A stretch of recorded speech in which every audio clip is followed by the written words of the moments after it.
Again, I want to recommend that everyone listening to this show wants to do something. Please go to michaelsavage.com and sign the petition. It costs you nothing. And I'm going to give it to the president when we reach a certain saturation point, a certain number of people. It's a petition urging President Donald J. Trump to grant priority to white South African farmers. And you can read the petition yourself. It costs you nothing. Share your name with anybody. And it will help us bring attention to this genocide that is going on right now. Lauren, let me take a couple of quick callers, and let's see if you can answer some of them. Can we do 2 calls at once? Jim, are you there? Jim, you're going to have to manage this for me. And I'm not going to take the call. You're going to put them up.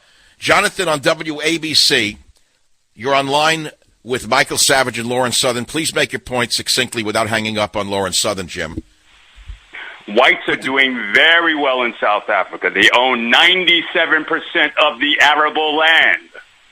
Yeah. Well, what's the big voice for? What's your point? Let me ask you something. Where do you live? I live in New York. Do you own property? No. So you're a Marxist. You'd like to give up someone else's land. Is that it? No. What do you know? You just said whites are doing well and they should give the land back. I've been to South Africa, and they have a head start. So the African national government must... Are you familiar with what happened in Zimbabwe? Are you familiar at all with what happened with this program? Zimbabweans farm their own food, so they're doing okay. I don't know. Now you're outright lying, or you're an ignoramus. Rhodesia, when the farms were largely farmed by whites, was a food exporting nation. After the land was expropriated by Mugabe, the mass murderer, do you know what happened in Zimbabwe? I'm listening. No, I'm asking you. You're an expert on South Africa, and you've been there, so you must know what happened in neighboring Rhodesia, Zimbabwe. In Zimbabwe. Yeah, what happened after the white farmers were kicked off the land in Zimbabwe? It's a simple question. But that's beside the point. No, it's exactly the same point. The people became starvation cases after they took the damn land away. And they went on the world stage and begged for bales of food. You idiot, you! You dumbbell, you Rumpelstiltskin!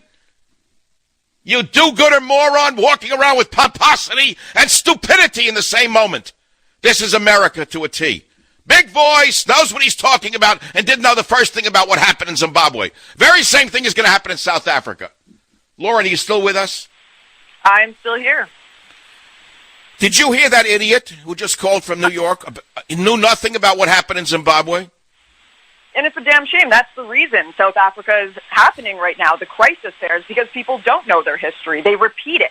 They're going to have just as many people starving in South Africa as they had in Zimbabwe, if not more.